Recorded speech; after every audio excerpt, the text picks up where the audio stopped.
What's going on, y'all? Welcome to NJ Healthy Heat, the podcast. I'm your host, Matthew De La Rosa, and today I've got a special guest, Andy Barkett.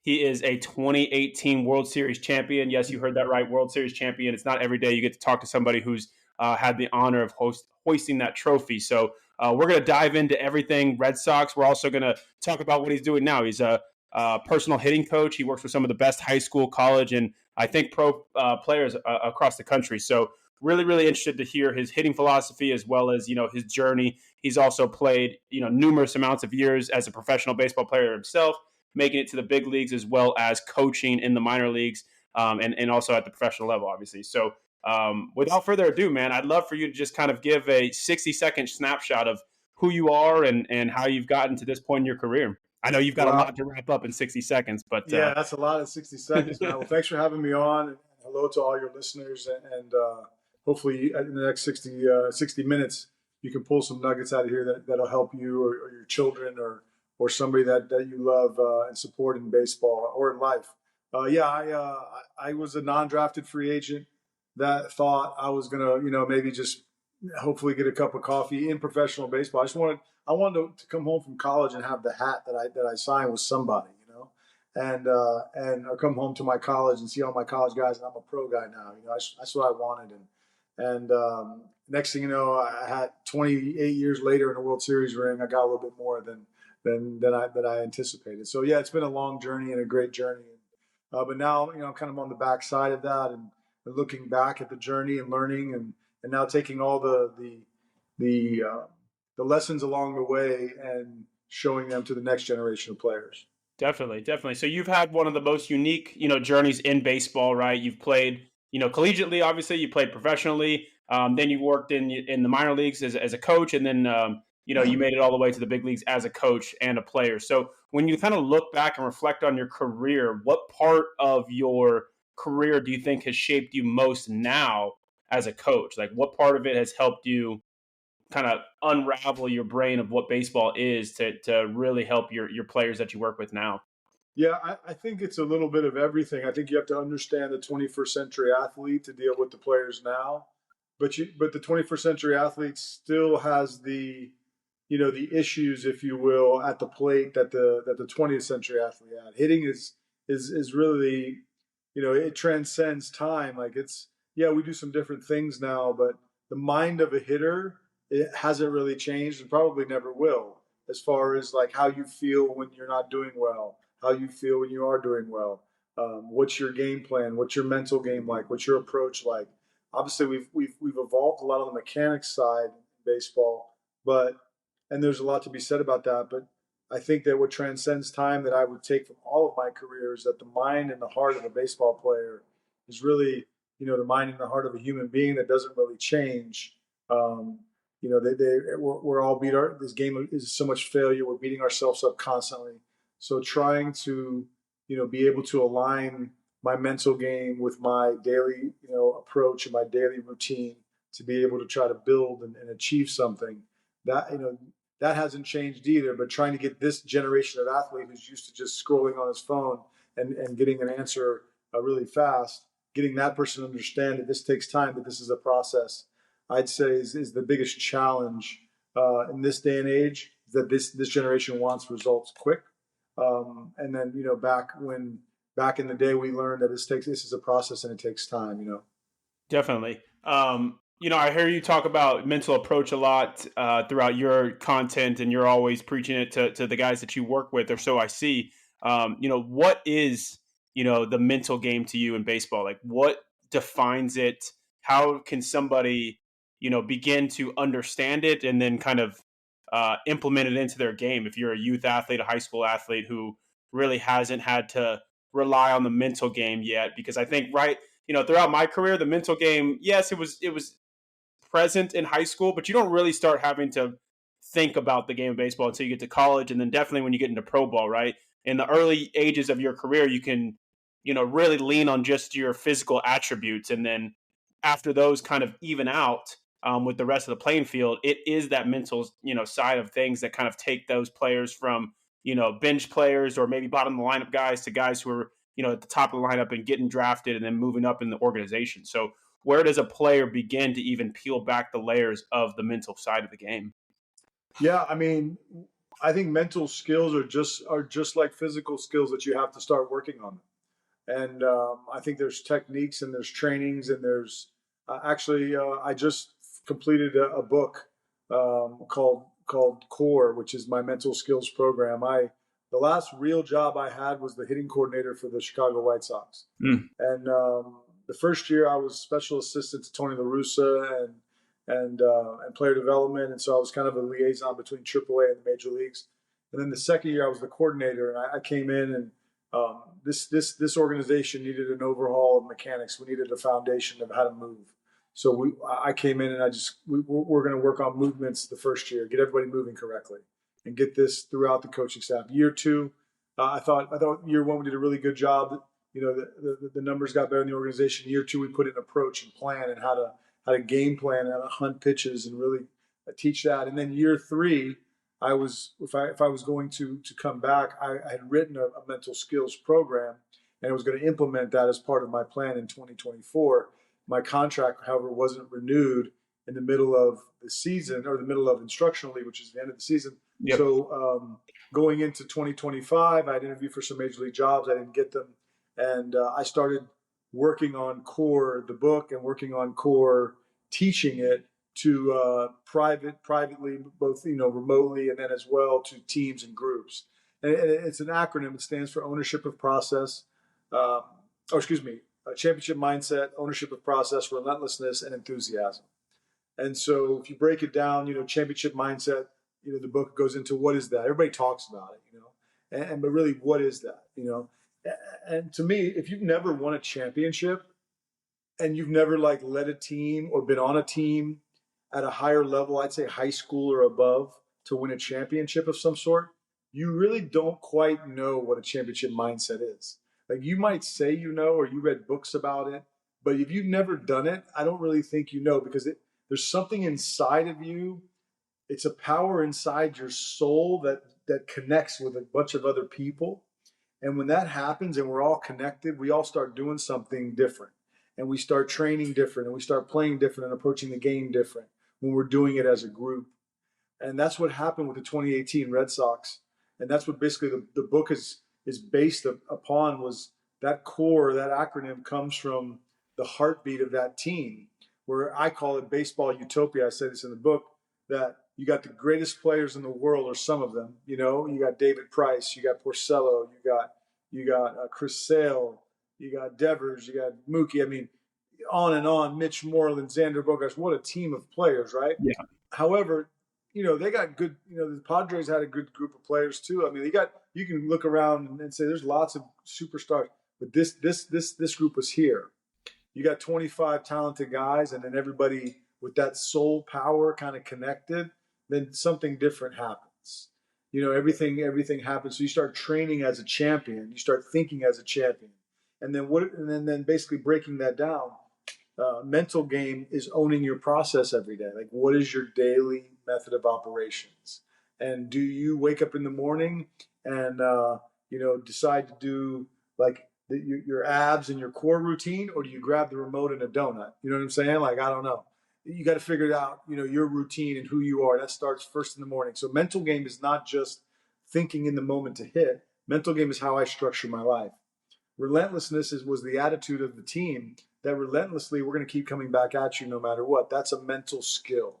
That's something that we beat ourselves up in life and beat ourselves up in baseball. And we have to have techniques to be able to get to the point where we can be relentless in how we go about our daily routine. And then the last E is enthusiasm. And that is, like your attitude, basically. How do you come to work every day? How do you come to the ballpark every day? How do you come to whatever every day? What are you bringing? Are you sucking energy? Are you bringing energy? Are you encouraging others? Or are you just encouraging yourself? So those are all mental skills. People like to think that there's some sort of secret sauce when it comes to mental skills. It's just being very intentional about doing things that you would think are normal, and they are, but just structuring your thoughts in your life so you start thinking and acting differently. Now, that book that you mentioned, is that publicly available for people? Like, can people It's purchase that? it will be soon. I'm actually speaking at the World Coaches Convention in up your way in Connecticut in Oh, the there you go. Mohican Sun. Yeah, and so I'm hoping that it'll be ready. That I'll have a copy then. I actually just finished it recently in the last couple of days. My wife has been saying, "Hey, you need to finish that book," and I was like, "Yeah, you're right." And so like I took a day off, a couple of days off, and just knocked it out. I mean, I had a lot of it done. It wasn't where I needed it to be, but it's pretty close now. Yeah, that's awesome. Yeah, I was just wondering because I personally love to read, and anytime you can get your hands on information like that, it's always super valuable. And I wanted to make sure that the audience knew that that was available. So when it does become available, let me know so I can let the people here and the For people that sure. I work with, let them know. Um, Thank so you. so when it comes to just like start like okay, so your championship mindset, and if you can't get to that mindset until you win a championship, then like where do you start, right? So Well, like then, it's like the egg or the chicken. So how do you get that mindset right. then? Yeah, you got to train it, right? That's the point. You got to train it. You got to talk to people who know what they're talking about, and you have to listen because there's a lot of people talking out there, man. You know what I'm saying? And there's a lot of people talking that don't know what they're talking about. There's a lot of people talking about hitting that are just trying to sell either a device or sell a technique or a program. I mean, and I do all the above. I sell devices and I sell programs and techniques myself. However, I also work with some of the best players in the world. Yeah, you're Um, also standing on business, as the kids say. yeah, yeah. I mean, Right? You've got a I have a track background record. and a pedigree of Right, all right, this. exactly. But there's a lot of people just doing it to do it. I do it because I care about players. Yeah. Do I make money? Do you make money? Do we make a living in baseball? Yes. Now doing it in the private sector and not working for professional teams anymore. Yeah, but at the same time, I don't do it because I've never done it for money. I mean, you do it because you love the game, and you have the opportunity to change somebody's life when they walk into your life with the knowledge and experience that I have, and that's what I want to be able to do. I want somebody to look back and say, "Hey, man, you helped me," and I really appreciate that. That's what's important to me. Yeah, So, no, that's important stuff. um, And yeah, I mean, so you know, I started as a So my quick background on me. I know you mhm. don't know anything about me, but I started as a hitter, shortstop, two-way player in college. Scouts started to come to see me as a shortstop. Bat didn't translate. Hit about 210 in the Northwoods League for 2 summers, and then ended up getting drafted as a pitcher. Mhm. After getting back into baseball, I kind of dove back into pitching because I was like, look, I've done that at the highest level. That's what people will see. I've got video of me throwing hard, yada yada yada. I could maybe teach hitting. I've got accolades. I've set school records. I've hit a bunch of home runs. All those things. It just seems like those two buckets, though, the pitching and the hitting, are just so saturated with so much of just people out there talking nonsense, and nobody seems to be on the same page. And it's always just this Instagram war, the Twitter war of like who's right, who's wrong. And it's gotten to a point where like I myself for my business am starting to pull myself away from both of those. And I'm actually starting to teach more fielding because believe it or not, fielding, one, it's less there's less instructors out there, and I've got some accolades behind my name as well to kind of stand on that as well. Partnered with some great people, shout out Lou Cologne. And it just seems like that community of fielding instructors are on the same page, and like nothing's really changing in fielding, right? So speak on hitting. Like, what is happening right now with hitting? I know that I've seen you on Instagram, Yeah. with your opinions, but like speak on what is happening to the hitting landscape in baseball right now on online specifically. Wow. Yeah. I mean, it's just messy, and I hate for parents and players out there because everybody's looking for answers. What do I need to do? Who should I listen to? Who should I learn from? And it's really hard to kind of decipher. But yeah, the hitting is a mess. And to your point on the fielding, yeah, I mean, it's amazing how we can get on the same page with certain things, but then certain things we can't, right? Like for example, we have strength and conditioning people who you could take a strength and conditioning, pick any rivalry, Auburn, Alabama, pick whatever, Ohio State, Michigan. The strength coaches, I guarantee you, are buddies at both Yeah, schools, and they go to their conference together. And the Alabama guy's hanging out with the Auburn guy, and he's buying him a Bud Light, and I'm gonna buy the next round. And those guys are like they're talking their stuff, and they're on the cutting edge of of getting players better with the technology we have in strength and conditioning, and we do a great job, country nationwide with developing players and getting them stronger. I'll have males and females from Power Five schools that come in here that all have different body builds. Some look like fullbacks, some look like just like they should be models on TV, male and either way, but all of them have powerful engines. Like the strength conditioning people are building booties, you know what I'm saying, and doing a great job of it. But yet, when we get to the hitting or we get to the pitching, we can't sit together at the convention and order a beer and talk and share information. No, no, no. I got my information. No, I got my information. No, I'm right. No, I'm wrong. No, this, that. And it's like it drives me crazy because what's important is not who's the smartest hitting guy, which is the game that we're all playing, apparently. What's important is that we get the players better. But we want to worry about fighting on Instagram. We want to worry about this.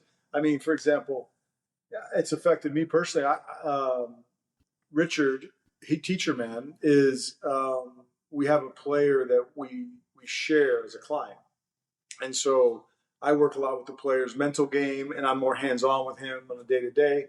Richard will come in and consult and do some mechanical work with him, and he'll come to my place. Well, the first time he did, I shot some video and I posted it, and I had people reaching out to me, basically blowing me up and saying things to me that I can't repeat on your podcast because this guy was in my cage. Yeah. Like, how dare you do this? How dare you? That guy's this, and you whatever you sell your this and blah blah blah. I'm like, bro. First of all, how are you doing? Good to hear from you. By the way, Brandon, the kids are good. How's your family? You know what I'm saying? Like, you haven't called and asked a question about me in years, but this guy's in my cage, and now you want to go crazy. Like, but this is what this is caused. Like, people are nuts about this, right?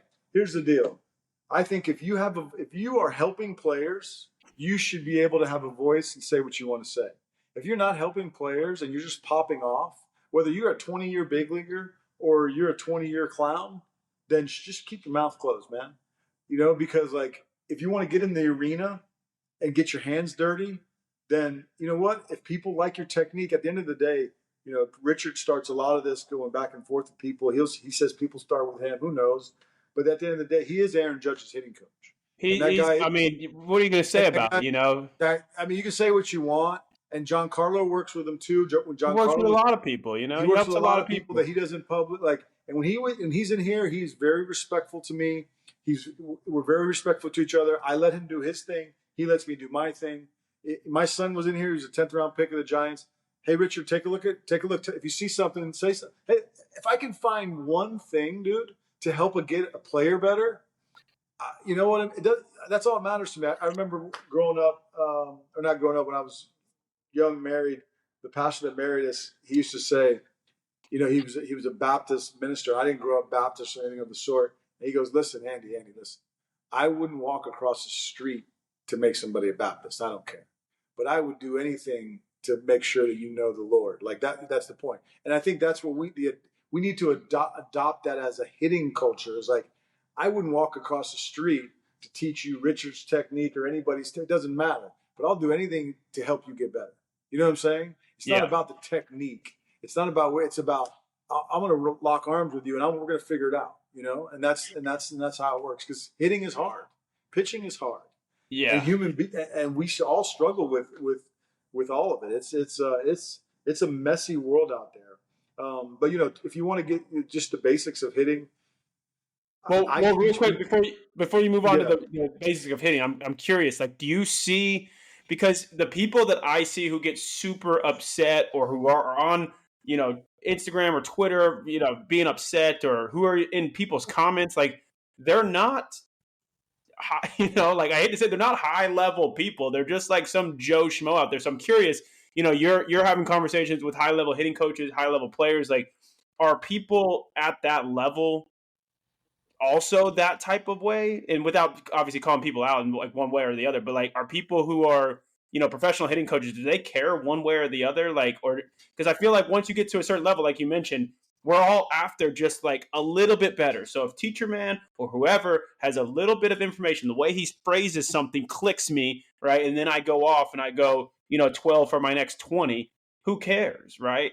Who cares? Whereas like I feel like it's the youth or like high school, maybe even a little bit of the college down, depending on the lower level colleges that are the ones that are super like one side or the other. What are your thoughts? Like you're seeing it at all levels or just from a certain level down? Well, nowadays it's changed, right? Like nowadays we've got analysts that have never, that can't play catch that are coaching in the big leagues. So I mean, it's changed a lot, right? So I think that you know the arguing and the who's right and who's wrong, I think is happening even in professional baseball, especially on the biomechanical On the side. biomechanical side, for sure. For Yeah, like I sure. think every team thinks that they have the magic sauce and that they're going to do this and figure it all out. And at the end of the day, a really good pitching, really good defense, and the team with the best players usually wins, no matter what. That usually ends up happening. But we're spending a lot of money and resources on technology, and technology is great. Like I use it. I have a hit track system in here. I have a PX3 machine. I have the blast motion. We can measure whatever, but I end up coaching a lot more than that, even with the capabilities that I have, because most of the people that I interact with, that's important to them. But they got other. Hey, how do I hit a slider? Like how do Yeah. I stay square? You know what I mean? Like you got to coach the Yeah. whole player, not just the swing. And I Do you think ever we've find gotten yourself just turning the Do you ever find yourself just turning the technology off? all the time. Yeah. I have a parent that just won't allow me to turn it on. He's like, don't. No matter how much he asks, don't let him. Because the kid will overswing, and we want to keep it, between the guardrails. So I don't even turn it on. Yeah, there's times I turn it off. Heck, I'm training my son right now. I wish I could turn it off when he's in here because he gets sometimes too into it. But he's a modern day. He's kind of the picture of the modern day hitter where he's grown up in a different era. He's grown up where he's slow mo video and metrics Yeah. on him, and that doesn't look right in matchup and feel. And so the brain of this young hitter is different than the brain of somebody from the 90s, Yeah. But when it Even comes to even my failure, age, like I didn't even have slow motion, right? Like right? even just like I didn't. My last game in as a hitter was in 2016. I never once got launch angle. I never once got into a cage and hit a ball and saw how far it went.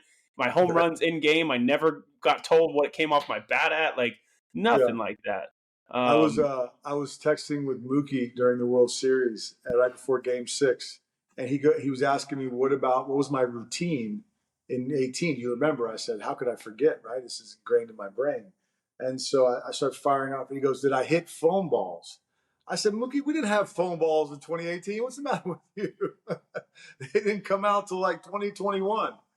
So yeah, things have changed. The hitting is the fast forward and the technology and how we train hitters now is gone from A to Z and back to A, and it's all messy and everybody's got a different theory. I mean I have a bucket over here with about 16 different foam balls, basically, right? Different types that companies sell me or send to me to try to get to use and so forth to Yeah. find the best one. And I think what the best one is? The baseball. That's the best one because it gives the hitter the feeling when they square it up to really, hit the ball. And sometimes those foam balls are good for your eyes and hands to like do certain things, but training a hitter over time, feeling the weight of the bat is the key. I have one that's 4.5 ounces, the same size as a baseball. It's rubber.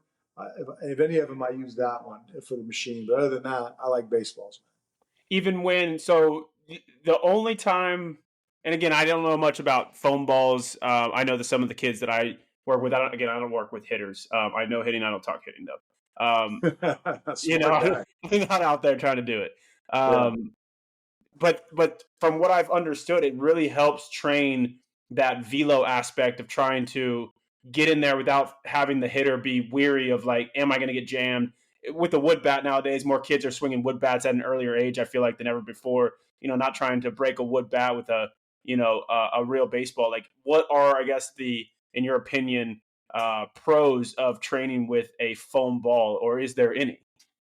I think what you just said. I think to engage the ball. I think the fear of getting jammed, breaking your bat, getting hit ball off the end. the fear of not, so you won't fully engage the ball sometimes off a machine, and you kind of tiptoe your way through it. And that's where you get blown up a little bit. But, you know, I like them for certain things.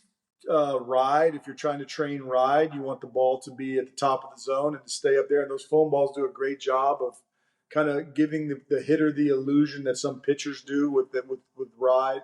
So I like that aspect. But I think that, like, just in talking to Mookie, hitting the foam balls, I don't think we're helping him.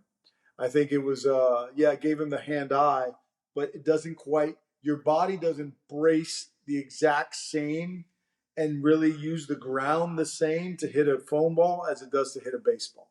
It's just something that when I know that there's more weight coming, I got to get into the ground. I can cheat the foam ball a little bit and get away with it, and I can't cheat a baseball. Now, you are a fan of different modalities, though, because I've seen on your social media that you use different kind of tools. I saw the post the other day. I would call them gimmicks, I guess. You got all these different gimmicks that you have, right? So what are some tools that you personally like to use with your hitter? Obviously, each hitter is going to determine which tool is necessary for them. But what are some ones that you think are like maybe a staple that every kid could go out there, buy, and have some sort of success with? Well, I would. There's a couple. First of all, the one that I invented, and anybody that's on your podcast, I'll give them all a quick discount code. You can maybe put this in the chat later if For there is sure. one. But it's, you go to powerpivotusa.com, all one word, and you put in the word power and the number 15 at checkout. You'll get a discount, 15% off and free shipping. Let me write that down. You said Basically, Power 15. powerpivotusa.com and then power 15 at checkout, I'll put and that that'll in get the yeah. for those listening. It'll be down below. Power 15. Okay, so the power pivot's great because it can do a lot of things. Um, I used to use these two, but I still have them. These bubbles in here, that stability bubbles you can use to like rehab an ankle, Yep. and have guys standing on both of those. And then I have a great tool is a 3x2 board, about a 2 foot or 23 inch, 22 inch, depending how big the kid is. High school player, 24 inch is fine, maybe a little bit less. 3x2 or 4x2 board where you put that between your feet, and your feet just kind of straddle and squeeze the board, and then we're coiling our hip and swinging without using our feet, and so we're trying to teach the hip to turn under the spine. So the cheapest route is to go to Home Depot and to buy a board for $8. The power pivot is a great tool because hitting really is about learning how to use your pelvis, your engine, I like to call it. And I break the pelvis up into two parts: the brakes and the gas. And so the power pivot can help you really train the brakes and then train the gas as well, which you need both of them in order to really swing efficiently. So I have one hand bats. I mean, like I said, like in my crazy video, I wouldn't walk across the street to get you to use one of my tools, but I'll do whatever it takes to get you to help you be a better hitter. So if it's a chuck it dog toy, every hitter's different. If it's a connection ball that I put back here for space, I mean, it doesn't. Different folks for different strokes for different folks. JD Martinez had a bag that we used to carry around home and on the road, and that bag was full of different tools. And I have a similar bag here that players use different things every day. So yeah, there's a gamut. Yeah, definitely. I mean, the same thing goes for pitching. Now, I speak more on the pitching side because, again, that's where I've kind of made my career. But there's so many different things between your weighted balls, your throwing clubs, your connection balls, any balance stuff that you have. Again, if you throw it all at the water bags, if you don't know how to use them right, like if you just throw it all at the athlete, like maybe they'll get better. I'm sure there might be, but like you have to understand, and that's where good coaching comes into play. Of like, hey, you need this tool and I think it's going to help you feel this. And then by feeling this, we're going to implement it into the cage work later down the road. And now you're going to have success because of this one tool. But that one tool didn't fix it. It just gave them the feel to then go back into their daily routine and their daily work to then get that feel to translate into the game. So, no, that's great stuff, man. Thanks, What man. are some, I posted earlier in the week that you were coming on. I had somebody reach out and they just wanted to know, they're a high school coach out there. They're curious on, maybe some hitting routines, maybe from tee all the way through, coach pitch, but or live BP. What are some routines out there that you currently do or maybe used with the 2018 Red Sox team that led to some success? Yeah, I mean, I based a lot of my teaching and coaching off of that team because before that, I was a manager in the minor leagues. I wasn't Why a hitting wouldn't coach. you? You know, Yeah, why so wouldn't you? That's a right, good team to base them off yeah, of. that's right. Best offense in the history of the organization, the best record in Is the that history of the real? organization. Yeah. We had Oh the my god, dude! best You record got in a the history tattoo of of the Red the. Sox? I don't get tattoos, but I might get a tattoo if I ever won No, a no, World man, no Series. tattoos, no tattoos of the Red Sox. No, they well, they did fire me too. You know what I'm saying? So I mean, Yeah, but everybody gets but fired. that Everybody ring, gets yeah, it's fired in true. baseball. Every hitting coach gets fired every couple of years. But Yeah. that ring's a beautiful thing, and yeah, I mean that team is, and I learned a ton. So when I got there, I was more. Alex Cora hired me to be more the relationship coach, to be more the mental guy, to connect with the guys and to kind of, to be more that type of hitting guy. Tim Hires, who was my partner, was the more the mechanical guy. Had come from L.A. and had worked with a lot of the hitting guys out there, Wallenbrock and Doug Latta and Robert Van Sook, who's the Dodgers hitting coach now. And he was familiar with all the new hitting movements and training and all of these things. I didn't know it wasn't my thing, dude. I was putting on bunt defenses. You know what I'm saying? Like I was going to take Glasnow out of the game after 100 pitches, or I'm going to get fired because we had a pitch limit back then. Glasnow pitched for me in 2017 in Indianapolis. So Okay, there you go. I was managing a team. I'd go in the cage and I'd help Butch Weiniger was my hitting coach. I'd help him flip or I'd throw around, but I didn't want players thinking about mechanics, man. Thinking about that what he's going to throw you, dog. I don't worry about your elbow. Think about that heater, right? Yeah. But then I started working with guys and I realized how much they're thinking about Yeah. it. And this modern day hitter's thinking about it. And we go, hey, don't think about it. That's not real. That's not reality. You're not meeting the player where he is. So that year I still learned. I stayed as the mental guy because we were World Series or bust, and I was the relationship coach from wire to wire. I didn't even get into the mechanics. Year two, I learned it all. And then I was able to develop kind of a routine. And so normally when I teach my program, I start off with the engine, and that's why I encourage everybody to kind of warm up with every day: engine and path. Engine's your hips. So drills where I'm getting my hip to rotate under my spine and not around my spine. You can do this with the power pivot. You can do this with standing on bubbles. You can do this standing with the board between your feet. You can do it with just your feet on the ground with nothing. Coiling your hip, uncoiling, and making sure your hip is rotating without you spinning. You're hitting with heel pressure, and then that heel connecting to your hip, and then your hip and glute rotating under your spine, not a spin, not a squash a bug, right? So, and then path work, one hand drills with really clean direction to the middle of the field, making sure your technique is clean. And these are all in my program. And then connection drills. Connection drills is where you're swinging with your core and you're not swinging very hard, but you're swinging so that your core, you take the arms out of it, in other words. And you just really make the athlete use his hips to swing. And I have different techniques to kind of train that. But I would train the engine every day, path and direction, because those are three things you need. And then the timing of making sure players are able to sequence their movements. Just as as in the pitching world, sequencing is the key to biomechanics and getting the ball to come out like you want to. It's the same in hitting. If your sequence is really good, then the ball will jump off your bat. If your sequence is mangled, then it's really hard to get your swing off. Hence, Mookie in the World Series, when we were working before Game 6, he had been trying to chase some bat speed and do some bat speed training, and his legs were out of whack. And so his sequence was off. And so all before Game 6, all he was doing was working on getting his sequence back because he doesn't need any more bat speed. Yeah. He just needs to be in sequence. And so that would be the focus for me, is learn the movement patterns, allow your players to start training them, and then change the focus to approach. So when you get onto the field, you're starting to hunt right center, left center. We're not thinking about movements anymore. We're thinking about hunting pitches and then driving them to certain areas on the field, because that's a big part of it. You can't just have the movements and not the mental setting the pitcher up and looking for ways to hit pitches. Yeah, and so that comes into play for my career in college, right? I didn't know anything about approach.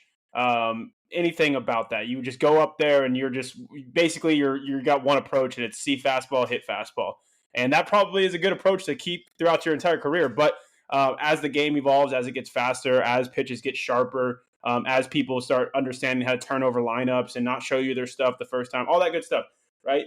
How do you learn approach, right? Is it just through experience and you just have to be in so many games, or is it talking to guys, or what is somebody's first step to trying to learn how to have a better approach, as like maybe a high schooler who's an elite player, but they're going to get beat the moment they step on a Power 4 campus because they don't necessarily know how to have a good approach against somebody who's maybe 95 with a slider and a changeup and a two seam, and can pitch. Yeah.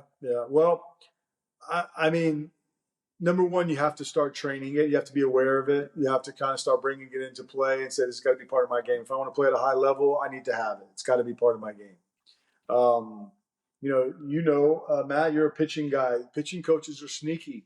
Hey, young players, guess what? That pitching coach that shakes your hand, that knows your family before the game, he's putting signs on to try to get you out from the jump. And he's watching everything that you're doing, and he's watching how you approach each pitch, and he's calling his pitches accordingly. And he's reacting to how you react. And so if you don't think that there's a defense coming at your offense with a plan, then you have a problem. That's like, without an approach is like, okay, I'm playing the New York Jets. Maybe a bad example. I don't know. Give me the Buffalo Bills. And I'm coming to the line, and they got a defensive scheme. And they know about and I don't have a play called to fight their defensive scheme. I just let them do whatever they want. That's going to the plate without an approach. Okay, having an approach is going up like Tom Brady and saying, "No, screw that. They're going to do this. I'm going to do this." And check, blue 21. We're going to do this. Now I'm taking control of the at bat and not letting the pitcher. I'm hunting a pitch.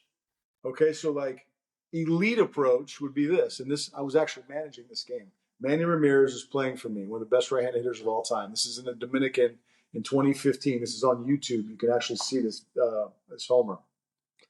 We're facing our rivals, Licey. I'm managing the Águilas.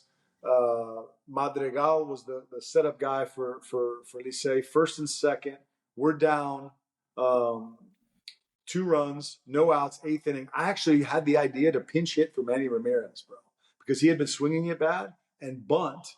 And then I get the guys over because I was having a tight butt because my job was on the line. We got 20,000 people against Licey. We haven't been playing good. He's 42 years old. He ain't been swinging it good, right? So anyway, and then I started thinking, if the dude pops up the bunt and we get a triple play, they'll kill me. Like they'll hang me from the stadium lights. Like I won't get out of the stadium alive, right? So I let Manny hit. So Manny gets up there. Madrigal was 95 with a split. 2-pitch guy. 95. Manny takes a horrible swing. Long. I'm like, oh no, we're done. Split, take, 95, 3-run homer. The place goes crazy, right? We get the closer down, we shut the game down, we win the game. The next day at the batting cage, I see Manny, and I say in Spanish, hey, me asustaste, you scared me, bro. That first pitch, you look like viejo, you look old, And he goes, Andy, I set him up. I said, what? He goes, I swung a miss on purpose. I said, Manny, my job's on the line here, bro. What are you talking about? With the game on the line in the 8th inning, you swung a miss on purpose? What do you mean? He goes, hey, bro, calm down. You say your word. I swung a miss because I wanted him to feel comfortable throwing that fastball the next time. And then, Andy, I know he's going to throw me 2 splits, and then I'm not going to chase. I saw them. I saw his glove pop. I saw the split. And then the next, I knew the fastball was coming, so I was waiting for it. I said, this dude swung and missed on purpose to bait the guy, to be comfortable, to not worry about having to get the fastball in. I'll just throw it down the middle because this old man can't hit it. And he sent it to the moon. Okay, that's elite approach, boys. Don't go swinging and missing on purpose and say you heard you ain't Manny Ramirez. You ain't Manny Ramirez. Okay, but here's the thing. Go up there hunting something. You know what I mean? Like, I can't stand when a player comes back to the dugout and says, hey, what were you looking for? I didn't have an approach. It would have been better for you to tell me that you were trying to break the Guinness Book World Record pop-up to the catcher to the highest pop-up ever. That would have been better for you to tell me than you had nothing. Because at least that guy trying to break the record, he's looking for a pitch to hit. He's loading. He's ready to do something. You see what I'm saying? So otherwise, if you're not don't have an approach, then you're reacting to the pitcher. You, Matthew De La Rosa, love teaching a pitching approach. When they see a hitter that doesn't have an approach, you guys sniff that and you go right after him. And he's got holes everywhere, right? But when you got a guy who has a plan, ooh, you better coach better, because that hitter may swing and miss on purpose to be hunting something. Oh no, this guy's got something up his sleeve. So that's what we want to be as hitters. We want to be where they're looking at us, go, wow, that guy's got an idea what he's doing. He's looking for something in a certain spot, you know? David Ortiz one time hit a home run in 2003 in Dominican. I was playing on the visiting team. Or I was playing on the home team. He was on the visiting team to beat my team. And he had sold out to face to Guillermo Mota's 1-2 changeup and hit a 3-run homer. Now, this was a 95-mile-an-hour fastball with an 82-mile-an-hour straight change that rode for a strike. Big Poppy sold out before he was Big Poppy. It was just David at the time. Yeah. He sold out to a 1-2 changeup with the game on the line because you can't fastball and adjust. No. That doesn't happen against that much difference, right? And he hits a homer. And Mota, after the game, was throwing his spikes and throwing his glove, all pissed off in the clubhouse. And I remember he was cussing the bleeping changeup. Finally said, "Y el cambio." And he goes, "I struck him out 2 weeks ago on a 1-2 changeup." And I remember thinking, wow, David Ortiz is a bad man, because with the game on the line in the 9th, 1 strike left, I'm like, punch him out. Let's go. It's Presidente time. And this dude hits a homer. How did he do it? He sold out to that changeup. I'm like, wow. If you throw him a fastball down the middle, the game's over. You see, now look, kids, don't go sitting on changeups. So you heard on the podcast either. That's where my question was going to be. My question was going to be, right, because there is, like, when I started becoming a good hitter, I'm not David Ortiz or Manny Ramirez. God, I wish I was a fraction of them. But when I started to come into my own, I did start to take educated guesses. My pitching coach and I understood what they were trying to do to me. I was a middle of the order guy. I was the guy that was hitting it over the fence. And we were just like, all right, I'm going to let some fastballs go by. But, like, I hit curveballs and sliders because I was a lefty coming into me pretty well. So now we're going to sit on these. And, you know, you have to almost, like, because it's one of those conversations that you have with your coach and just like, hey, you know, we're going to try this for a series and you might go 100, you know, you might not get what happened, but over the course of the season, like, if you trust what we're going to do here, like, we're going to be right more times than we're wrong. And then it's just going to come down to you as a hitter being able to execute on the pitches that you get. So I'm curious where you draw the line between, like, guessing at pitches, because when I was really bad, I started guessing at pitches at my young career. So there's a difference between guessing at pitches and having an approach and, like, sitting on pitches. So what is that line? How do you draw that line? Well, yeah, guessing is basically swinging out of the hand, which I don't ever recommend, right? Like, I'm just swinging. This is a fastball, I'm swinging. This is a curveball, I'm swinging no matter what. And that's not a good idea.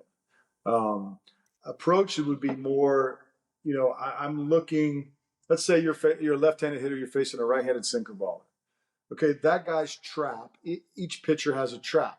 The right-handed sinker baller's trap is down and away, right? He wants the left-handed hitter to get off his engine and to reach. So I want to bring that guy up and closer to me. So I'm going to tunnel, like, the ball middle away and over the plate and up. And if that ball goes in that tunnel, I'm firing. If it's not in that tunnel, and if I see it down or away from that tunnel, I'm taking. Or if it's in, I'm taking. I'm just hunting that middle tunnel right there, that middle away. And I'm going to left center. So now my approach is very specific. And what's that based off of? Data, my eyes watching the game, if you're a high school player. You know, in professional baseball now, we know a ton, right? Like, yeah. There was times in Boston, even, this was 6 years ago, I remember saying to players, listen, do not swing at a fastball.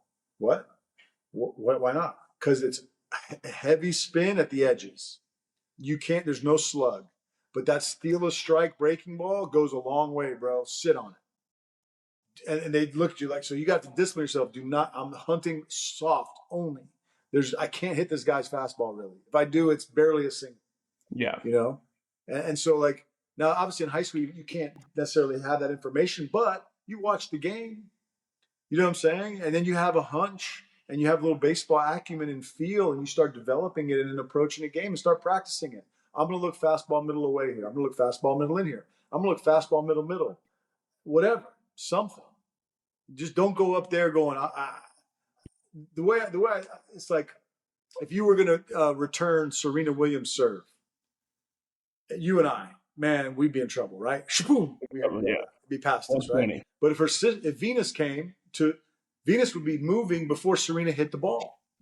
Why? Because she's seen it so many times. She's anticipating it. She's getting ready to attack before she even hits it. You see what I mean? So like that's gather, that's approach, that's reading what's getting ready to happen. That's experience, to your point. So many times Venus has seen serves. She can read the movement of the other tennis player to dictate her movements. And that's what hitters have to become. But that takes time. And that's not built in a lab necessarily. Yeah. Switching topics here, completely random thought, but like, how is it training your son? It's great. I mean, it's a blessing. This facility that I have, I pay the rent here, but I inherited. It came at a time that it was like pre-draft, and we could train, and even finishing the season last year before the regionals and the ASUN and all that, and then going into his now 2026 professional season. It's just it's great. It's a blessing to be able to have him in here every day and see him every day and coach him every day. It can be frustrating at times, I think, for both of us.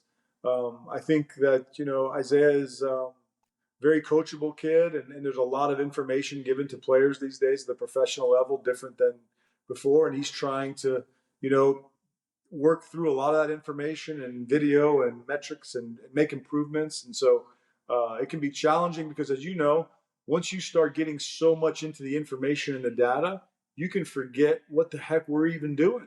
Yeah. And sometimes I think he gets so caught up in trying to fit into a box, and all these players do these days, because this is how we're coaching them at the professional level, that they forget what makes them good. I had a player that got drafted this past year as an SEC player, really good player, came in here, and he just was like, I don't know what they want me to do, And I'm like, here's what they want you to do, bro. Bang. If you bang, they're going to say that it was their idea and it was all the stuff, the metrics, the stuff that they taught you that helped you. So just bang. And whatever makes you bang and rake, then that's what you need to do. And so that, and now we can make adjustments here. We can definitely help some moves. We can create some more space. We can create some more whatever, but you got to trust what makes you good and go out there and do it. That's the message. But yeah, coaching Isaiah is a blast. It's cool because just from blocks from here, I used to take him out to the Little League field and he could barely hit the ball to the fence. And then it was short hop the fence. And then it was, we can't hit there anymore because he hits it to the neighbors across the street over the fence. And then to the high school field and then to the, so the circle of the baseball life, it's pretty neat to be able to train him and see his journey.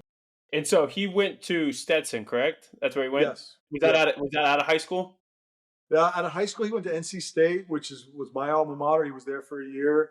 And then he won the transfer portal, and Stetson picked him up, and he played 2 years there. They won the ASUN both years he was there. Went to the regionals, and he had some great moments. So it had some great memories. It was a great program, and he had a really good career there. And so now, speaking to like maybe some of the high school kids and the parents of high school kids who are listening to this podcast right now, like what separates your son who went to a Power 4 school, and then Stetson, compared to maybe some of his high school teammates that, one, didn't get a shot to play college baseball, or two, went to maybe some D2, D3. Not that there's anything wrong with that. I'm a D2 product myself, JUCO guy myself. There's good baseball all around. But basically my question is, like, what is separating, an elite player from, just your average Joe, maybe outside of just like God-given abilities, right? Yeah. I think the separator with Isaiah is more his baseball acumen. And I mean, this kid grew up in the clubhouse. Yeah. So, I was a manager in the minor leagues for a long time, and he was with me that whole time. He would come to the field. He would, this kid has more relationships with more superstars than not even his friends know about, just because he's been in baseball his whole life and been around these guys. I managed Remuto. I managed Yelich. I managed Ozuna. Jose Fernandez, Giancarlo Stanton, all these guys. Isaiah was around as a young guy, and so he knows. And he saw me manage a team and was around it. Heck, he was helping make out lineups in 2014 when I was managing the Jacksonville Suns. And we won the. And How did the Suns know about that? I think they did actually. I don't think they minded. Yeah, like he'd be in the car on the way home, and all of a sudden he'd hand me a lineup card, and it'd be a 10-year-old writing on there, and I'd be like, "Dang, that's actually pretty good." I might use that tomorrow, and then I wouldn't use it sometimes, and then we'd lose, and he'd be pissed. He'd be like, "Told you, should use my lineup." But no, they. And then when we won the World Series in '18. He was around. He was there all the time. And he saw how professionals and champions work. And he saw he saw what it takes to become a champion. And so he knows. On the baseball side, he has a really bat to ball skills have always been elite. He went to the WWBA as a 10th grader and led it in hitting on the third team. He was he was on the Power, which is a big outfit around here, travel ball. He was on their third team. And he went there and freaking went off and and that was during COVID, during high school recruiting on Twitter, basically when the coaches weren't out just yet. So they saw him put up some big numbers, and then there was some Power 4 schools in play right away, and then he had a bunch of offers, and he wanted to play at a big school, and so NC State was I think the biggest one at the time, and they just gone to the World Series, and he was all excited about it, so that's where he decided to go. Now, I've got another question that came in from one of the players that I work with. Give me a second here. Let me pull it up. Sure.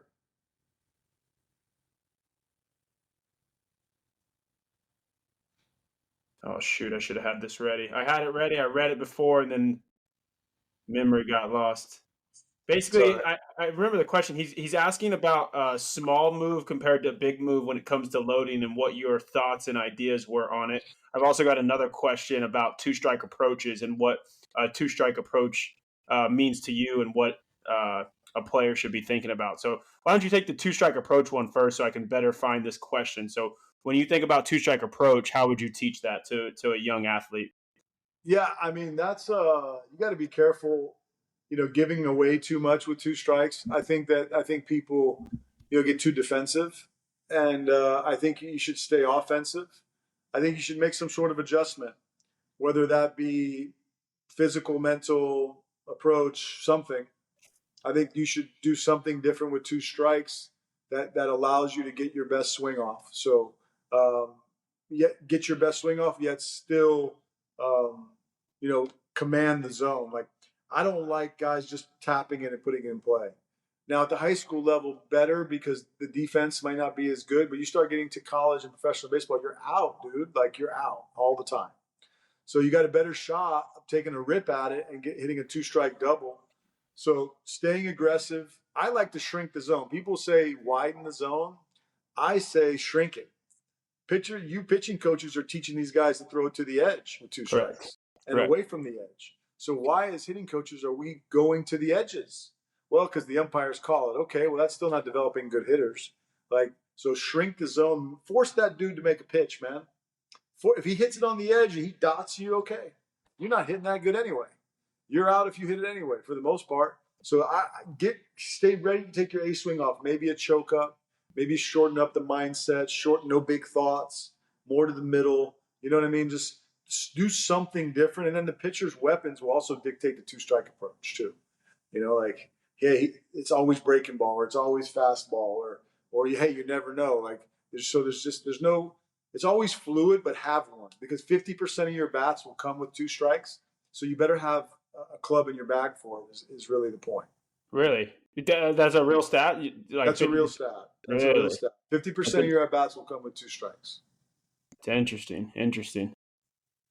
How did you fare as a player? Two strikes. You got a pretty good two-strike approach there? I was pretty good. Yeah, I would shorten up a little bit. I could I was a left-handed hitter, first baseman, that I could smack the ball to left field pretty good.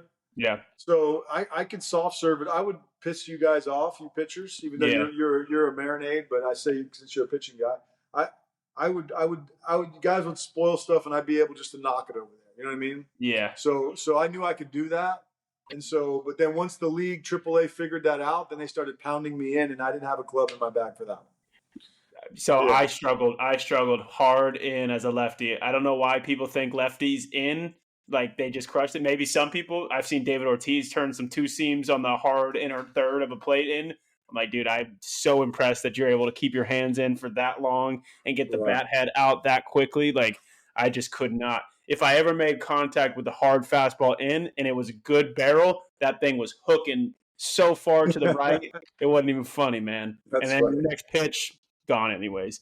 So I Yeah. got the question here. I don't necessarily know what he means, so I'm just going to throw it out to you, and you just take it and run with it in whatever direction that you want here. So he ask him about a swing with big movements versus a simplified swing. So again, not really too much information there, but Yeah, when but when I say that, what do you get? so What do you got? when I left the Red Sox, I took a job. I was getting paid for another year. So instead of going back and working, I decided to stay at home and volunteer at the University of Central Florida, which is not too far from my house. And my daughter was a soccer player there at the time. That way, I could keep an eye on those baseball boys with her, you know. So Yeah, so I was volunteering, um, and I walked in the cages, and Coach Lovelady, Coach Tom were like, "What do you think?" And I was like, "Ugh." And they're like, "What do you mean? What do you mean?" And I was like, "Well, dude, no offense, but I was just watching the best in the world for 2 years and how efficient their movements were. yep, And I walk in this college cages, and I see these big, strong dudes. Again, strength conditioning, they're all jacked, but they're all making massive, big moves, trying to create big results. So efficiency is better. Learn how to move correctly. If you don't know, look me up. I have a ton of free stuff online. If not, my program can teach you how to do it. But efficient movements is the name of the game. Because as you play higher, you can't get the pitchers are too good now, and they're throwing, and the high fastball is back. So if you don't have a tight turn and you don't get your swing off, you're going to get beat in today's game. And then the amount of breaking balls that there, if you don't have something where you're not offering it that all the time and can't hold your backside, then you're going to be in trouble also, you know? yeah. So anyway, hopefully that answers your question. Yeah, that's a good one right there. We're kind of coming up on time here, so I'll throw some questions at you, just rapid fire. We'll answer them, and then I'll give you an opportunity to talk about your program, man. I think a lot of people who are listening to this will be intrigued to know more about it, see how you offer it, see if there's any availability for people to come work with you. But you know, when it comes to the amount of players that you work with, like you're never at a loss for for names that you can throw out there. I'm sure. Who is the best hitter that you have personally worked with? That would, I coached Mookie Betts Yeah. for sure. Yeah. Yeah. And still coaching him, you know, Yeah. I was coaching, I was sitting in this facility coaching Mookie Betts the Thursday, the October 30th, and Friday, October 31st, which was the day before the day of Game 6 of the World Series. And so, yeah, I would say Mookie. Rafael Devers is probably second, I would say. Um, I mean, there's a lot, man. Yeah. Xander Bogaerts, Real Muto, Christian Yelich is probably number two actually because There he's you go. got Yeah, he's got so MVP on there. yeah, he's an MVP, and so he and Mookie won it in 18. They won the MVP that year, Yeah. and so I got to coach both those guys in different times. It's pretty cool. That's awesome. And did you have Benintendi in the Chicago as well? I didn't. He was there when I was in the minor leagues. There, the coordinator, so I was around him. But we were together in Boston, and we still keep in touch. Benny's great. Yeah. Benny was one of the best young players in baseball. Had a good Oh, core group around him. Benny, elite when I he think, came in. yeah, I think Benny thrives on a winning team and a role. I don't think Benny is is a cornerstone that you build around. And I don't think he wants to be. But I tell you, what a beautiful left-handed swing, and what a great kid and fun to be around. Big part of our championship team for sure. Outside of yourself, who are some guys out there or girls? There's some great hitting coaches that are girls. Who are some hitting coaches out there online that maybe some people should be seeking advice from or information from?